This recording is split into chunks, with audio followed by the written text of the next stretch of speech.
Laura, I know Laura George is on, who is our one of our ambassadors of the year. So I'm excited to see that. And I just want to welcome everyone today. When you came in, you very likely saw a wonderful video that was courtesy of our friends at the Pleasanton Chamber of Commerce.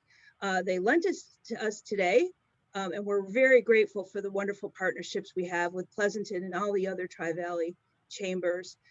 For those of you who don't know me, I'm Judy Lloyd. I am the new president and CEO of the Danville Area Chamber of Commerce. And I do have some VIPs with us today that I'd like to just take a minute to introduce. And then I'm going to tell you about some new things that we're doing at the chamber, which I'm very excited about this year for 2021. I know we have with us today Denise Bolyers. She is the Senior Director of Government and Community Relations, PR and Marketing for Stanford Health Valley Care. We have Shelby Salonga, Marketing Manager, Public Relations and Volunteer Services. From our Board of Directors at the Danville Chamber, we have Gil Rodriguez. I mentioned Laura George, who is our one of our favorite photographers. She has done an amazing job for this chamber. She is one of our ambassadors of the year who will be recognized at the State of the Town and Community Awards, which is going to take place on April 1st. And I will send information around to attendees on that shortly after the program. Also joining us today from the town of Danville, Councilmember David Fong. And Dave actually is a pharmacist, has a background in healthcare. So I'm anxious and excited to hear from him. I also want to mention while I'm here, we will be taking questions in the chat. So if you have a question for the panelists, please put it in the chat and I will do my best to get to all of the questions. I already have some questions in advance. So thank you very much for that. Let me now turn to Maria Cooper, who is our Zoom facilitator. She is with Above and Beyond Productions and has done some amazing work for the Danville Area Chamber, including a new Refresh Network mixer video. We are rebranding our monthly mixers. The first one was amazing, featured again Laura George from Laura George Photography. So Maria, if you could just cue up that video real quick and then we'll start the rest of the program.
That was very exciting for all of us, and I have been very, very thrilled with our partnership with Above and Beyond Productions, where our next mixer is April 8th, and I'll be telling you a little bit more about that at the end of the program.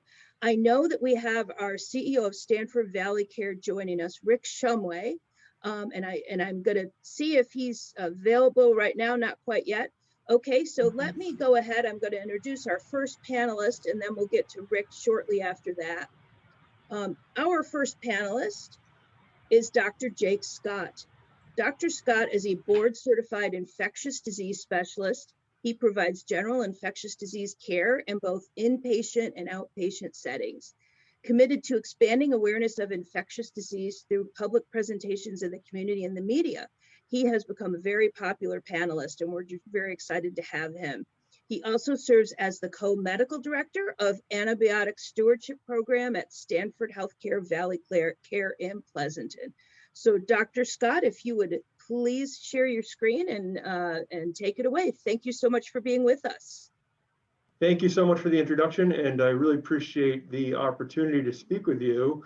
There is obviously a lot going on in the world of COVID and vaccines, most of which I think is reason to be very hopeful and optimistic. So I'm going to touch real quickly on vaccines, and then just a minute also on the variants.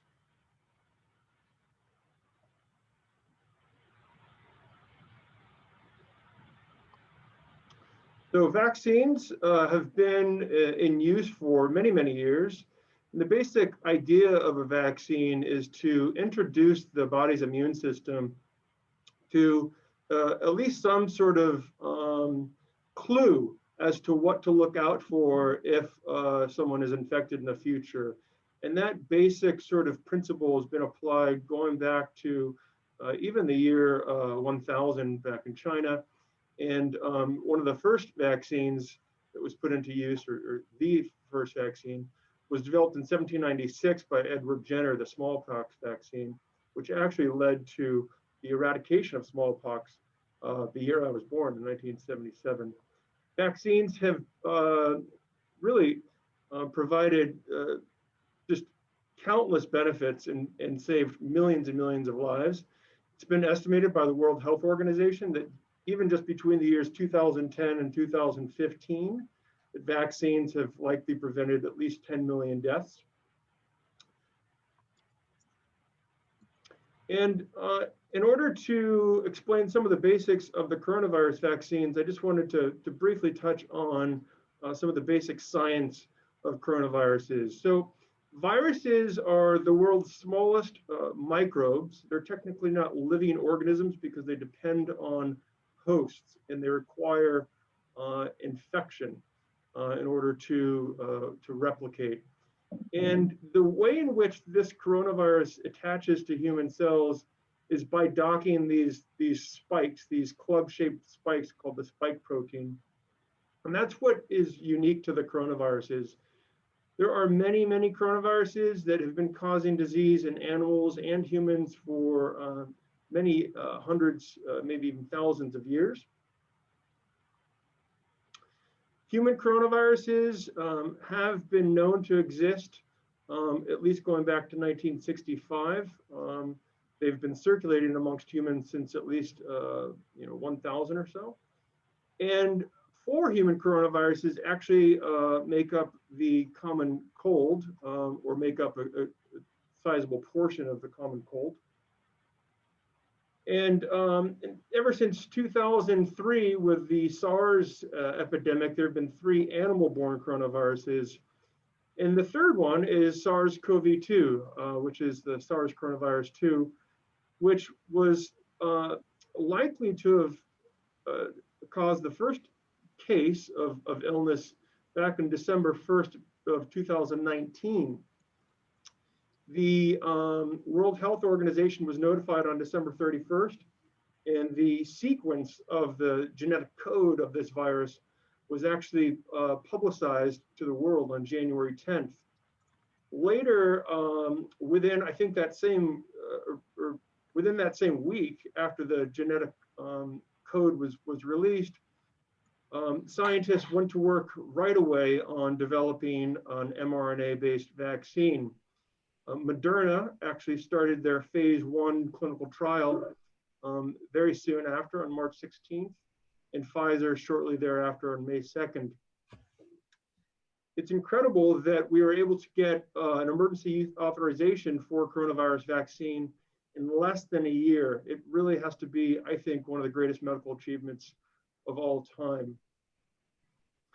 So mRNA vaccines are new in terms of commercial use, although they have been used and studied extensively for decades before this. So this is not completely new technology. And the way the technology works is by basically taking advantage of some basic biology. So if you remember, DNA is the code that makes the blueprints basically for RNA, and RNA is the molecule that provides instructions for cells to make proteins. And proteins are what allows our cells to function, basically. Like I said, mRNA technology has been used for vaccines and other diseases going back to 1989. For vaccines, it's been used for influenza, Zika, rabies, and cytomegalovirus. And it's important to note, I think early on when the mRNA vaccines were authorized, there was a lot of concern about whether or not this mRNA would interfere with our genes. And I think that's just because when people think of RNA, they think of genes, and they don't want their genes to be disrupted in any way. But I can assure you that mRNA vaccines don't affect DNA because it's literally impossible for the mRNA, which stands for messenger RNA, to actually enter the cell nucleus, which is where the DNA resides.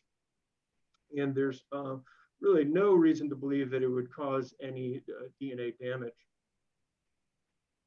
It's also important to note that these mRNA vaccines, they basically provide instructions for your cells to make one particular protein out of 29 proteins that make up this particular coronavirus. So it's literally impossible for someone to become infected with the virus and develop COVID-19 from the vaccine itself. So this is an illustration of the complex immune response in the stages that occur after vaccination. So it's a little challenging to explain in just a few minutes, but it is worth noting that these are injected into your arm, and the messenger RNA is packaged in what's called a lipid nanoparticle. So basically, it's a very, very small fat droplet. And that's just a way to deliver the messenger RNA to the cells. And that's because the messenger RNA itself is very fragile and would just disintegrate the second it was injected. So the lipid nanoparticle is just a delivery package in a sense. Once that sort of melds with the cells nearby, that lipid nanoparticle just sort of melts away and gets quickly metabolized. I have no reason to believe it's not totally safe. And then the messenger RNA itself is excreted into the cells. And these, again, are just muscle cells at the local injection site. So these are not every cells in your body. This vaccine doesn't get distributed through your bloodstream. It doesn't get injected into a vein. It goes into local muscle cells. And those muscle cells then use their own genetic machinery to basically interpret that code, the messenger RNA, to make this particular spike protein, that club-shaped spike protein. And that serves as what we call the antigen, which basically tells your immune system this is what to look out for. So it's kind of like a mug shot. And so your immune system then recognizes this particular protein as foreign and something to attack in the future if infection were to occur. It's also important to note that the messenger RNA, once it's in the cytoplasm of the cell, it does not last very long. It is metabolized and broken up by enzymes within 24 hours. So this is not something that lingers in your body for a long time. The spike proteins themselves, those also don't last a long time. What's most important is that there's an immune response where basically your body's being taught what to look out for and can produce antibodies and other immune responses such as T cells, which can locate cells that are infected with the virus in the future if infection were to occur. So vaccine trials typically go through various phases after the vaccines have been studied in animal animal studies. And the vaccine trials that vaccines have always gone through, phase 1, phase 2, phase 3, phase 4, are the same vaccine trials that the COVID vaccines went through, at least the first 3. The phase 4 trials are after vaccines have been approved. The reason why I say this is because a common concern, at least early on when the vaccines were authorized, was that it just seemed so fast, right? Well, I think that there's a lot of good explanation as to why it was so fast. Um, so a number of reasons. One, there was, the pandemic has wreaked havoc globally. And so there have been massive amounts of efforts and international collaboration and a lot of funding. So $24 billion was invested by the US government to really expedite vaccine development and distribution. Um, so I like to say that the vaccine process was expedited, but corners were not cut. It wasn't rushed, it was expedited. Another reason is that there were existing clinical trial networks that were utilized for these particular trials, and manufacturing actually occurred while the trials were ongoing, which was a financial gamble, but I think in the end paid off tremendously. The mRNA vaccine technology itself also allowed for the production to be quite rapid, because the technology is relatively simple. Once you get that genetic code, it's just a matter of plug and play, as they say. It's also important to emphasize that these were still held, these trials were still held to the same safety standards that we would expect from any vaccine. The emergency use authorization was because there was an emergency. In order for the FDA to issue a biological license, that would have taken far too long, and given how many people were dying each day, we just didn't have that luxury. So the mRNA vaccines are produced by Pfizer or BioNTech, and then also by Moderna. And what's extraordinary is that these were both very large trials, even bigger than some of your typical trials. And part of that is because the pandemic, had led to so many cases. There was no problem finding enough people that were getting infected. And these vaccines do use slightly different molecules and different technology, and they were developed separately. But in the end, they produced very similar results. And these were trials that were conducted at many different sites, and included participants from a wide range of different races and ethnicities, and a wide range of ages. So the safety data is I think very, very reassuring. And the only reason why it was why the emergency use authorization was issued was because they felt like there was enough safety data in order to start the rollout. And that's because historically, vaccine safety issues have always manifested within the first 6 weeks of a dose being given. And in these trials, there were at least 8 weeks of safety data after the second dose. So there were a good 3 months of safety data with 0 safety concerns, which prompted the FDA to issue the EUA, or emergency use authorization.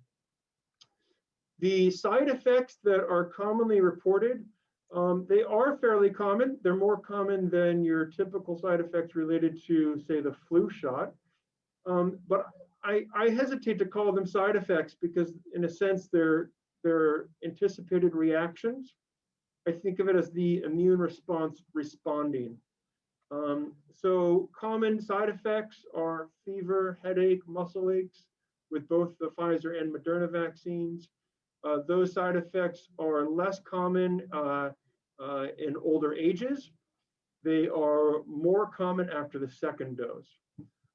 And they are not signs that you're infected with COVID, and they're not signs that there's anything basically harmful going on. And if you don't have those signs, that's also not reason to believe that the immune system isn't responding, because even those without side effects had significant benefit. The only reason, medically speaking, not to get the mRNA vaccine, or the only reason to at least talk to your doctor about whether or not you should get it, is if you've had a history of anaphylaxis, which is a severe and immediate allergic reaction to the vaccine itself or to one of the ingredients, this chemical called polyethylene glycol, which is quite common. The ingredient is common. The rates of anaphylaxis are quite low, about 2 in a million for the Pfizer vaccine, and about 4 to 5 in a million for the Moderna vaccine. Otherwise, there's no contraindication. And I emphasize this because I have a lot of people ask me, and they say, you know, my dad wants to get the COVID vaccine, but he's got a history of cancer, or he's on chemo, et cetera. Those are still not reason to hold off on getting the vaccine. I think that the vaccine should be given to everybody, with this exception of anaphylaxis. So there is an extensive network of safety monitoring that's in place, and we are constantly tracking all and any adverse events. Unfortunately, I think the media is reporting these in real time more so than with any other medication. So I think sometimes, you know, our view can be biased. But overall, they're very safe. They're very effective. So in terms of efficacy, the Pfizer trial showed 95% efficacy when compared to placebo in terms of protecting against any symptomatic disease. There was only one volunteer out of thousands who, after getting the COVID vaccine, was classified, who got COVID after getting the COVID vaccine and was considered severe. I wouldn't actually have classified that person as severe because they didn't require any medical care. They didn't require oxygen or anything.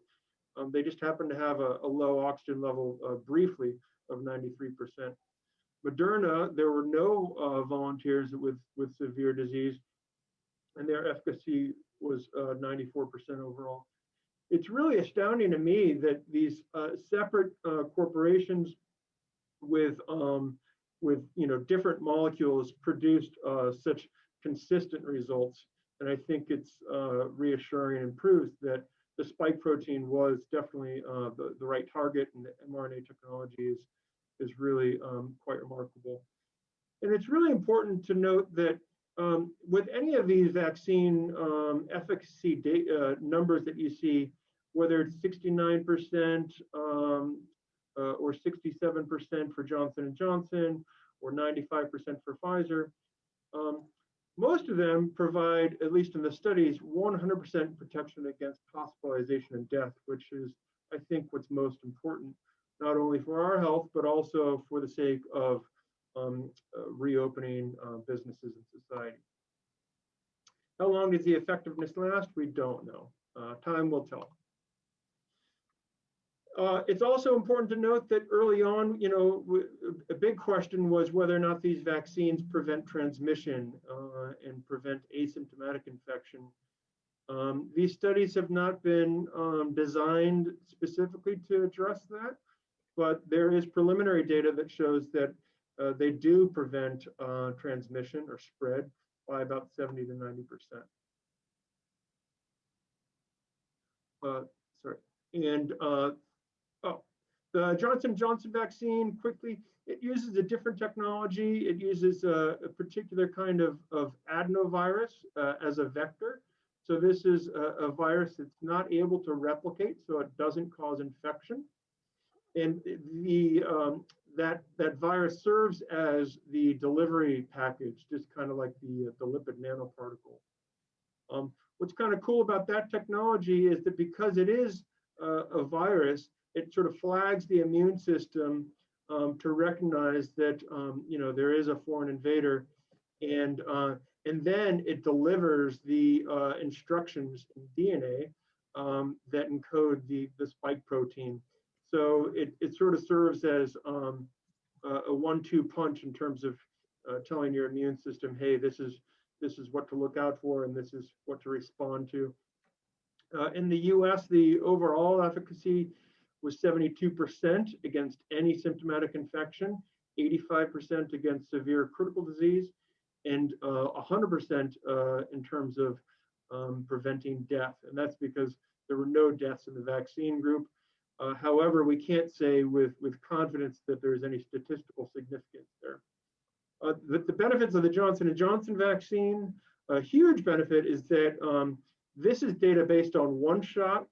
They are studying 2 doses, and it might be more effective, but for now, this is very, very effective and very safe with one shot, which is obviously logistically much more convenient. It's much less expensive than the mRNA vaccines. It's much easier to store and transport. And the overall side effects are much, much less common. So one of the biggest challenges I think we face is making sure that people in our community are aware that these are recommended, that they are safe, extremely effective, will keep people and their family members and those who they're in contact with healthy and out of the hospital, and will really make a huge difference in terms of how quickly we're able to go back to sort of normal society.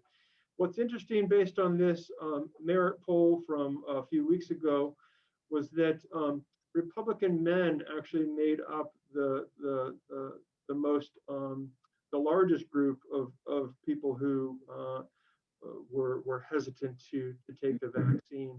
So I think some of that is going to come down to, you know, just more education and more advocacy. So the variants of concern briefly, variants are not unsurprising. Viruses mutate, especially these kinds of RNA viruses. I don't think that there's any reason to be especially concerned about these variants, although they obviously warrant attention. And I think that they're a signal from Mother Nature that we need to vaccinate people as quickly as possible, and that we need to continue, you know, with masking, distancing, etc. The one I think that is the most sort of concerning, in my opinion, is B117, which is the so-called UK variant. And that's because it is more infectious, about 35 to 50% more infectious. And it's on the rise in the US in terms of the proportion of overall variants. The others, I don't think the public should necessarily be concerned about. And it is important to know that the vaccines do appear to be quite effective against, at least the vaccines that we have available do appear to be quite effective against these variants. Then there's the California variant, which might be slightly more infectious, maybe 20% more infectious than the original SARS-CoV-2. And it makes up a majority now of California cases, but I have no reason to believe that the vaccines won't be effective against them. The bottom line, these vaccines, I think, represent just an incredible scientific breakthrough. I think really are probably one of the greatest medical achievements of all time. They essentially eliminate risk of death from COVID-19. They nearly eliminate the risk of hospitalization. They significantly reduce the ability to infect others based on preliminary data. They're highly effective against the predominant variants. And the RNA vaccines in particular can be rapidly scaled up and can be modified if needed for the variants. Thank you.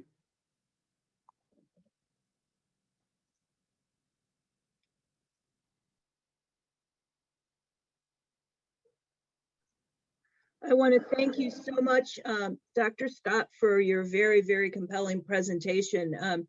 I think there's a lot of misinformation out there, and I have a couple questions that were emailed to me and then one in the chat I'd like to ask.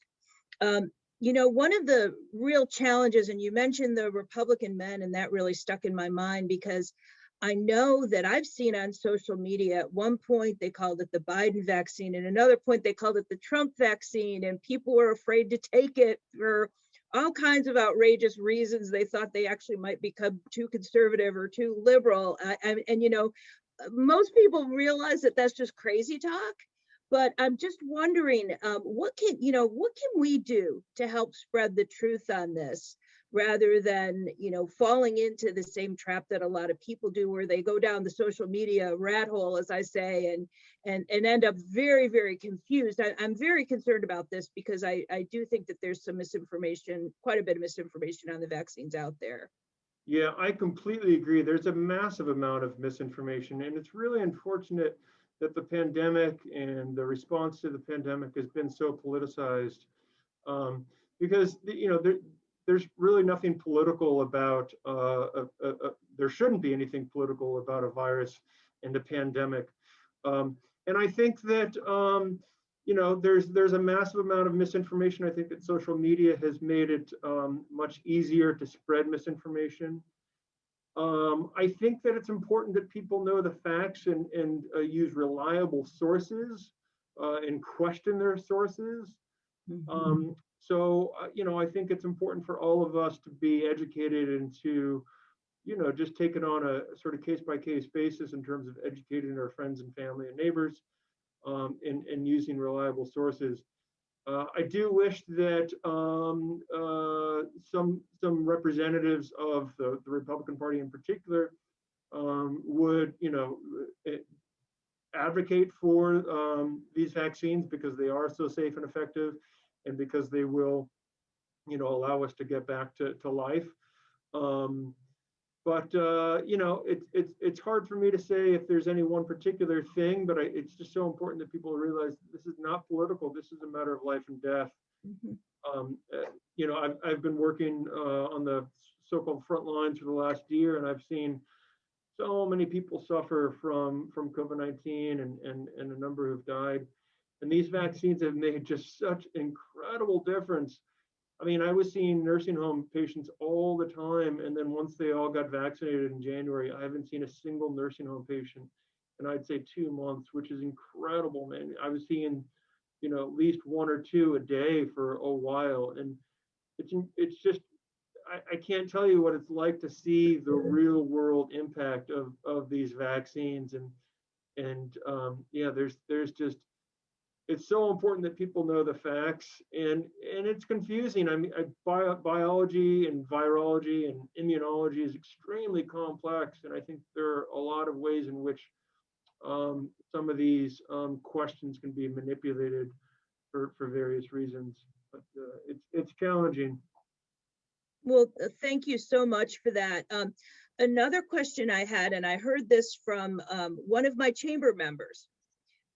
They had been twice vaccinated, and they said there was a way you could go in to order a bracelet, and if you ordered this bracelet, you wouldn't have to wear a mask anywhere. I haven't seen that anywhere else, and I just wondered what would you say about that? Yeah, I haven't heard about that in particular. I know that vaccine passports is being discussed. I think a lot of that is sort of an ethical issue.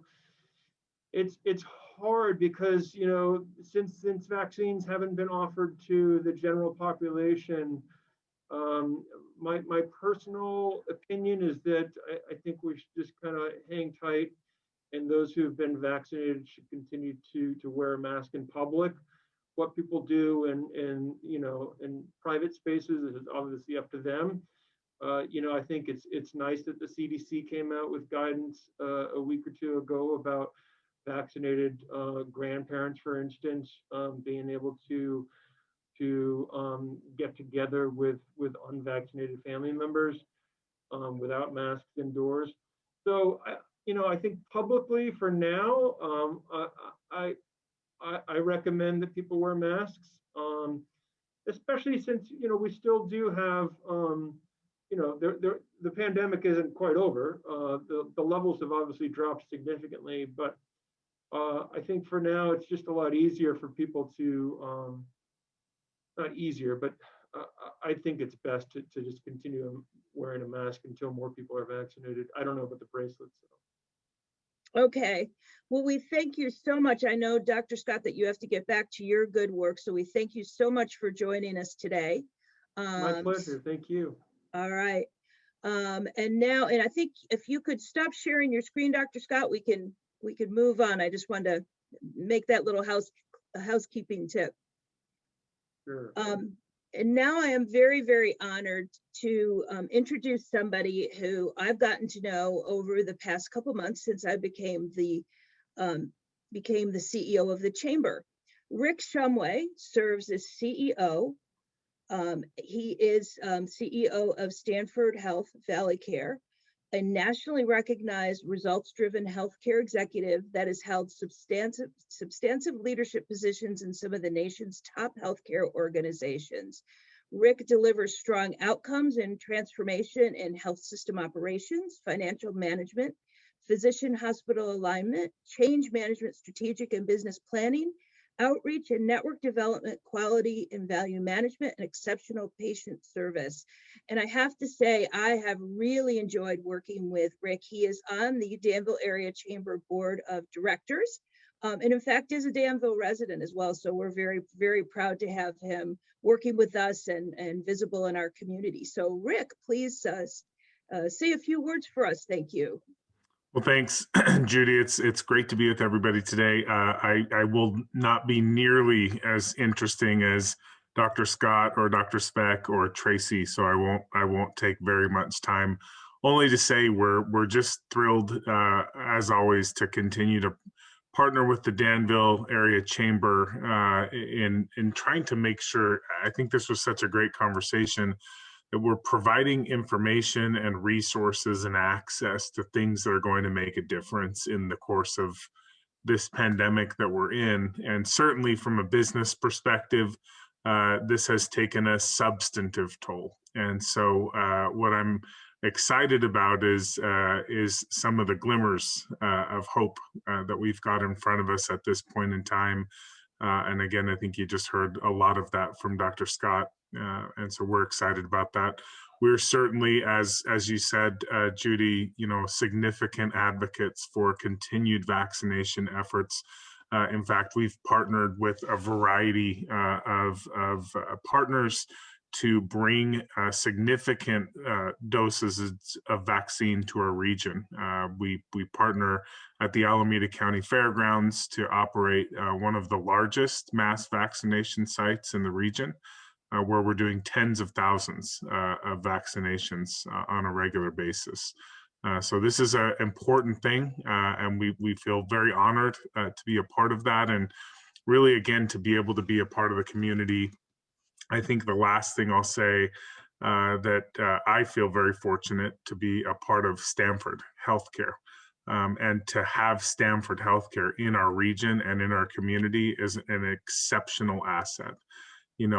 Most people don't know that throughout the pandemic, the kinds of access that our region actually had to things that nowhere else in the world had. For example, when we were at the very beginning of the pandemic and we were developing testing for our pandemic response, Stanford actually developed one of the very, very first tests ever for COVID-19. And Stanford Valley Care had access to that simultaneous to Stanford Palo Alto. And so our residents were getting access early to the very latest in the developmental technologies. That's also carried forward to how we treat COVID-19. We've been engaged in national and international clinical research trials for drugs that are actually treating hospitalized patients. So here again, there are 54 hospitals and centers in the world that have had access to this kind of technology, and one of them happens to be located in Pleasanton.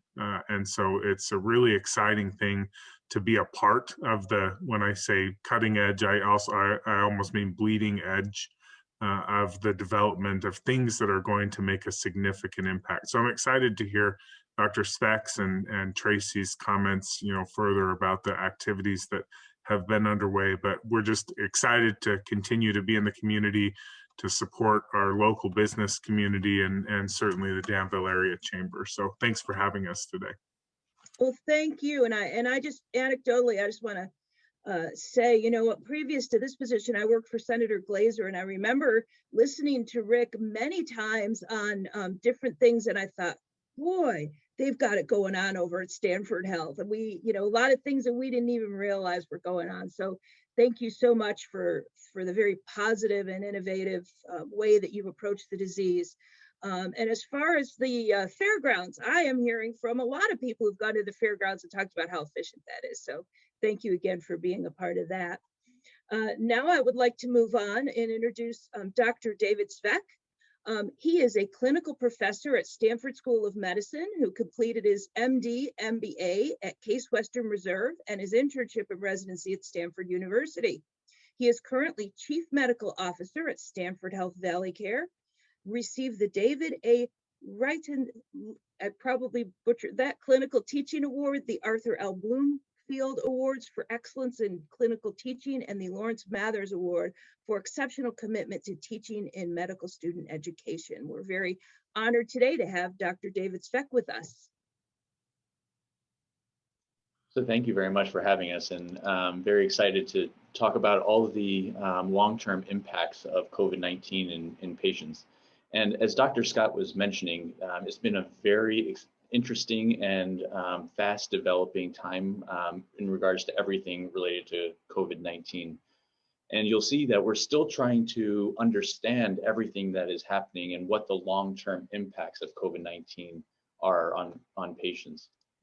So for COVID-19, the long-term impacts, the syndrome is still undergoing some naming. You may hear of it in the news about with multiple different names, so long COVID, post-acute COVID, chronic COVID-19, and many others. They're all in the same syndrome and have the same type of symptoms and over the long run. There's multiple studies that are ongoing to try to understand what type of symptoms patients have after they develop COVID-19.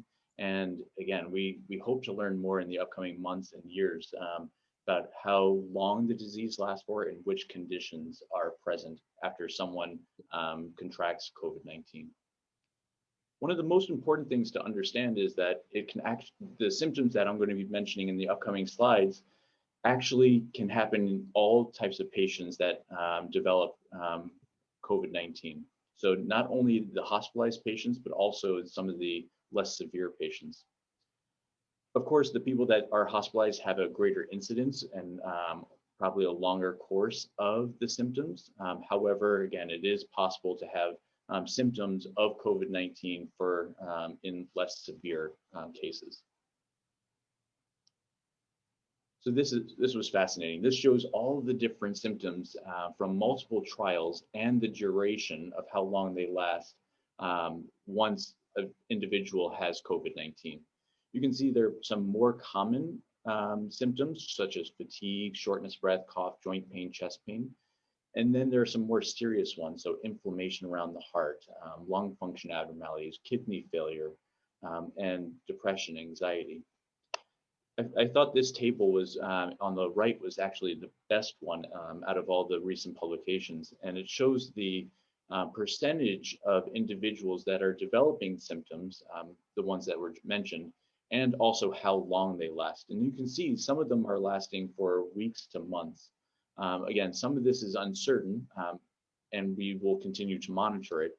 However, it shows that COVID-19 is, if you do catch it, then basically it does last for an extended period of time, more extended than some other viruses.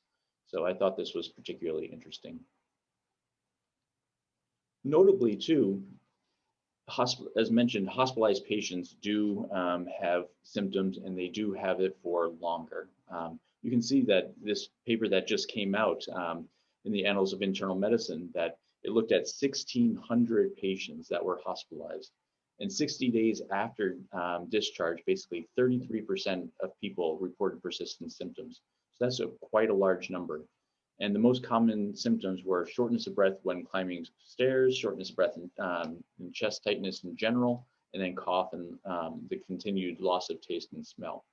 So again, I think this is a pretty powerful study because it's a large trial and also monitored people for an extended duration after their hospitalization. As Rick was mentioning, I think one of the amazing things about Stanford Healthcare Valley Care is the ability to participate in research. And we've been able to be participants in research in Pleasanton and affecting the whole Tri-Valley since the very beginning of the pandemic. So as Rick mentioned, we participated in the NIH's ACT trials, which basically looked into active treatments for COVID-19 to try to reduce the hospitalization length, reduce mortality, and reduce symptoms.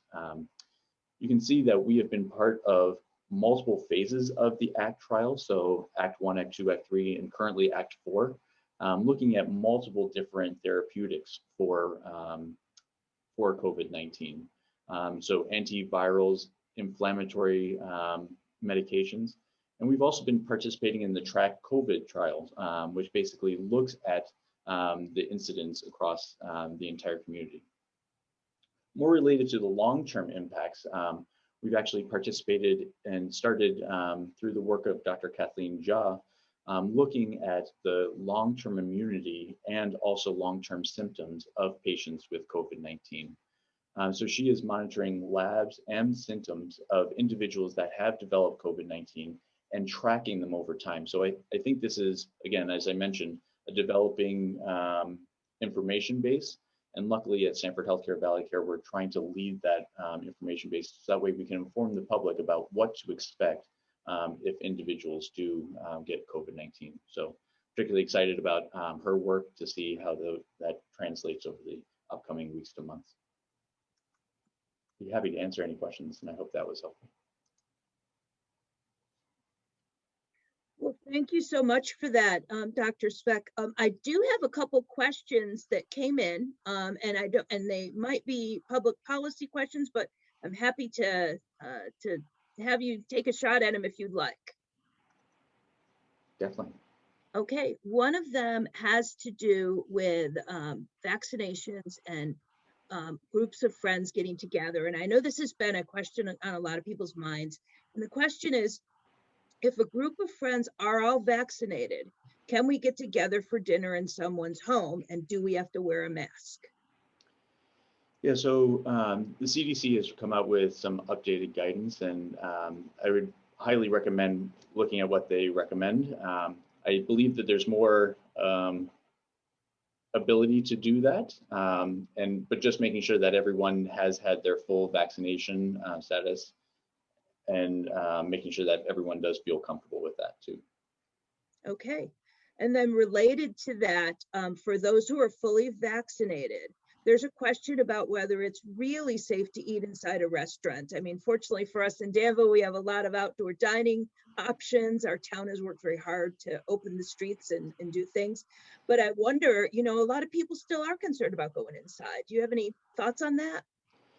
Yeah, so I think, as Dr. Scott mentioned, luckily this is highly effective. However, we are still watching all of the results come through. So I think it's a personal choice in order to do that, and also again monitoring what the CDC recommends. I think is quite helpful, because luckily they are looking at all of the data over the whole nation, which is extremely helpful.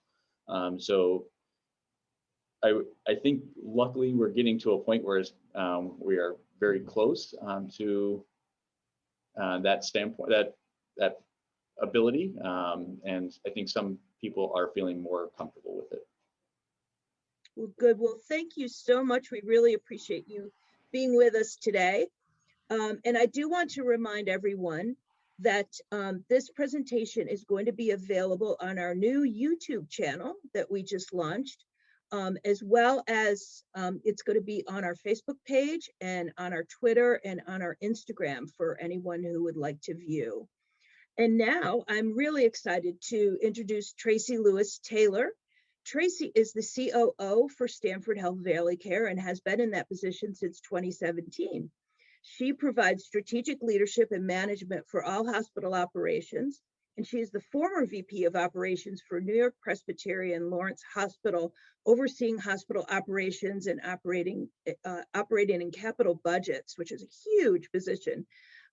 She is also, I'm proud to say, the 2021 board chair for the Pleasanton Chamber of Commerce. So Tracy, please take it away. We're looking forward to hearing from you. Wonderful. Thank you so much. And I appreciate all of the words shared by Dr. Speck and Dr. Scott earlier. Rick shared a little bit about what we're doing in terms of vaccines, but I'm going to go into a little bit more detail for this group as well. So hopefully you can see my screen. Perfect. Thanks. All right. So before I jump right into some of the operational details around vaccine administration, which I know is top of mind for many of our listeners and viewers today, I do want to talk a little bit about what we're seeing just in terms of trends, and also reference comments that Dr. Speck and Dr. Scott have made regarding reliable information. And so what I've tried to do throughout this presentation is share data sources, which gives a little bit of visibility into what we look at inside the hospital and what resources we use for our information and decision making. So what you'll notice here, directly pulled from our California Department of Public Health, our CDPH website, are the COVID positive hospitalized trends by county over the last almost now 11 months. And you'll notice, as we've all discussed, the significant spike in hospitalized COVID cases that occurred the latter part of December, early part of January, and then certainly the precipitous decrease in those hospitalized cases that has occurred over the last several months. And you'll notice similar trends across all counties, but I'll point out just for specificity that this data does include Alameda County as well as Contra Costa counties. And so we're seeing those same trends in many of the organizations that are local to this market, and certainly here in Pleasanton. What I want to make sure that I stress to this group as well is that Stanford Healthcare Valley Care is currently and has always been an incredibly safe place to receive care prior to and certainly during the pandemic as well. We have a number of effective safety protocols in place to prevent any risk of transmission, either between our team members, our staff, or certainly our patients. Additionally, throughout the pandemic, we have not decreased or modified any services within the organization. And specifically, we have not discontinued services because of the pandemic. We've continued to provide really safe care to those that need it, COVID positive or not. And in fact, one of the things that I'm really proud of is our ability to respond to the pandemic and to the changing needs, not just in response to COVID, but also thinking about how we deliver services to patients outside of a traditional hospital setting. So in particular, offering telehealth options in many service areas, including urgent care, physical therapy. It's a notable change, which we're really proud of, that there's the ability to provide really great physical therapy care via telehealth options. We've even provided lactation services via telehealth. So a lot of different ways to engage in healthcare services inside and outside of the building. So what I will turn our attention to as we look ahead is really focusing on now our COVID vaccination process. And again, just to draw your attention to a couple of resources that we use within the organization. This information is pulled directly from the California Department of Public Health website. I, again, reference the link at the bottom, but this particular vaccine dashboard highlights the number of doses that are administered by county. This data was just updated last week, so certainly we're seeing continued increases. And just as a reminder, these are number of doses administered, not necessarily individuals that have had full vaccination. But what I do take away from this particular graph is that we are making really great progress, not only across the state, but also across the country. We're across our counties. We're about 20 to 25% vaccination in both Alameda as well as Contra Costa counties. And then a little bit of the eligibility framework. I get this question a lot, which is who is eligible for a vaccine, or when am I going to be eligible for a vaccine? And again, following the CDPH guidelines, we've listed here those individuals that are currently eligible. Of note, just yesterday, you all may be well aware, Contra Costa County did move into a broader eligibility span and has now opened up eligibility to those 50 and older as well. So that's great news for Contra Costa County, and we're looking forward to seeing those shifts across the state. What is interesting is that we are still county by county specific, so it does make it challenging, and I certainly understand it can often be frustrating for our patients and for our consumers, recognizing that there are differences between the two counties. So my best advice is always to go right to the CDPH website or to your local provider to access information about eligibility criteria. Also important to note, I believe it was last week, the state expanded eligibility to include those individuals ages 16 to 64 who are at higher risk for significant clinical impact if they were to contract COVID. And so you'll notice the health condition, some of the health conditions listed at the bottom of the screen. Those are reflective of what the state defines as, quote, higher risk. So again, a lot of information can be found directly on the CDPH website. I'm going to scroll forward a little bit quickly just to make sure we have time for questions as well. Give you a little bit of history of the vaccination program at Stanford Healthcare Valley Care. Currently, we have 3 vaccines within our inventory: Pfizer, Moderna, and J&J. As Dr. Scott described, J&J is a single dose versus the 2-dose vaccination process with both Pfizer and Moderna. And our distribution depends on what vaccine we have on hand at that moment and the location that we're administering. So we don't often give folks a choice of which vaccine they're going to get. We are really excited about our vaccination program. Judy, I really appreciate your comments about the fairgrounds. It's been a labor of love for so many across the organization. But we've been at this for several months now.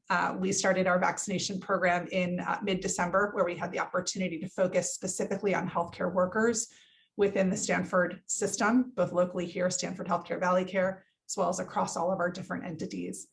And then in mid-January, we expanded our vaccination program to really focus on healthcare workers outside of the Stanford healthcare system, so being helpful to other community healthcare providers.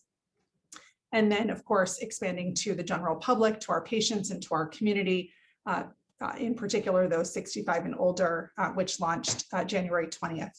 We are staying in lockstep with the state and with the county in terms of eligibility requirements. So we are currently opening our appointment availabilities to those that are 16 to 64 with those chronic health conditions that I previously mentioned. And so as we have vaccine available, individuals within those categories will be able to make appointments as well. And then just a little bit about the volume of vaccines that we've administered, as Rick alluded to, tens of thousands of vaccines across all of our locations. Across Stanford at large, we've administered over 170,000 vaccines since we started this program just 3 months ago.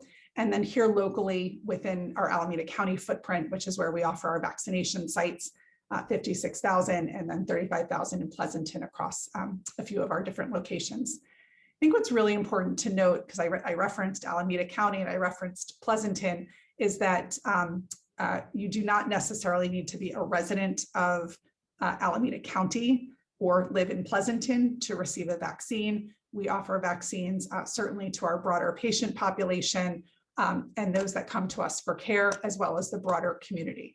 So the philosophy is if you're eligible to get a dose, we want you to get a dose. And then just a little bit more information about the physical footprint of our vaccination locations. We do have 2 within Alameda County. One is at the Alameda Fairgrounds, as previously mentioned, and that operates 6 days a week. That is our mass vaccination site. And then we have a slightly smaller location up in Emeryville that does offer appointment times later in the evening, as well as on Sundays, if that is more convenient for folks. Currently, we have a couple different ways to book appointments. You'll notice the online link listed at the bottom of the slide, as well as a direct dial phone number for scheduling for those that may not be as computer savvy. We offer multiple ways to access an appointment. And then, of course, as we've talked about at the state level, the state is launching a single platform for vaccine appointment scheduling, which is called My Turn. Currently, if you go online to the My Turn website, put in a zip code, different vaccination footprint locations will return based on proximity of zip code. And you'll notice here again, our Stanford Healthcare Valley Care location within the Alameda Fairgrounds footprint is located as one of those particular sites. And currently that My Turn link points right back to our Stanford Healthcare vaccine scheduling landing page right on our internet site. So there's multiple ways to get to the same location, but I wanted to show both just in case folks were hearing a little bit more about My Turn. You can either access appointments through us using My Turn or directly on our Stanford Healthcare website as well. And again, resources at the bottom of the page for reference as well. So I did that very quickly in the interest of time, but Judy's certainly available to answer questions that the group might have. Okay, thank you so much for that. It's always nice to see things from the 800,000 foot level, as they say, and just an amazing work being done by Stanford Health. I do have a question that came in, and it's a little bit geared towards Danville, but I'm going to twist it a little and see if you can help me out with it. Our fire district, the San Ramon Valley Fire Protection District, was doing vaccinations and vaccinating about a fifth of the people in Contra Costa County. We heard just yesterday that their supply has been reduced, and so they're only going to be allowed to finish their second shots, but are out of the clinic business after that. They're open to doing more clinics, but not going to be able to get the vaccines. And I just wonder, I was told it was a federal issue because you have to be a federally approved or registered site. And I just wondered, have you dealt with that in Alameda County? Do you have any comments on that? Sure. I certainly cannot speak to specific details with the San Ramon Fire District. So I want to be very clear about that. But what I can share across the state is that there is absolutely a desire to accelerate the distribution of vaccine to those areas that need it most.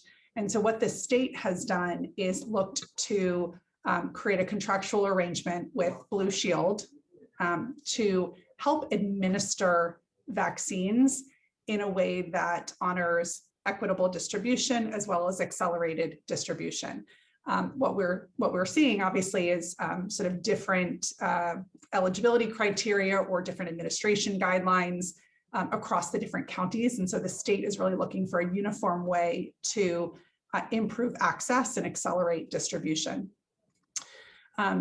That is also one of the reasons that they've moved towards this My Turn scheduling portal so that there's more transparency in appointment availability and it provides easier access for consumers to know who's got a vaccine available, who's got appointments, and how we connect individuals that want a vaccine to the actual dose.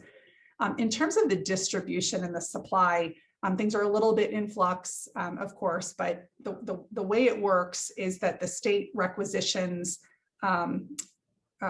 vaccine inventory from the federal government. So the state gets an allocation and then starts to reallocate those doses to different, I'll say different providers. And that could be a county or that could be directly a healthcare provider.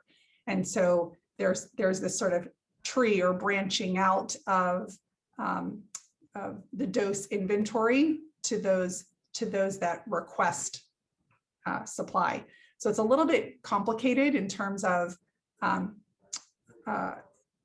how the supply is received into the state and then ultimately how it's distributed out to those that will be administering. So what we're seeing across Stanford currently is that we get all of our doses from different counties, since we have a footprint in multiple counties. As we move more towards my turn and the Blue Shield administrative process, we will get a single dose allocation at Stanford and then be able to allocate our doses regardless of what county our footprint resides. So like I said, I can't speak for San Ramon, but I do know that across the state, we are all struggling with maintaining a consistent supply of vaccine availability so that we can continue to not only offer second doses, but to also ensure that we have access to first doses as well. Okay. And if I could keep you just one more minute, I have one more question that came in, and it's actually a great question that I know other people will be interested in. It's sometimes not easy to cancel an appointment. So if someone doesn't show up for their appointment, does it automatically go to someone else? How do you handle that when that happens? Really good question. And again, I can't speak for all healthcare systems and how they manage their inventory.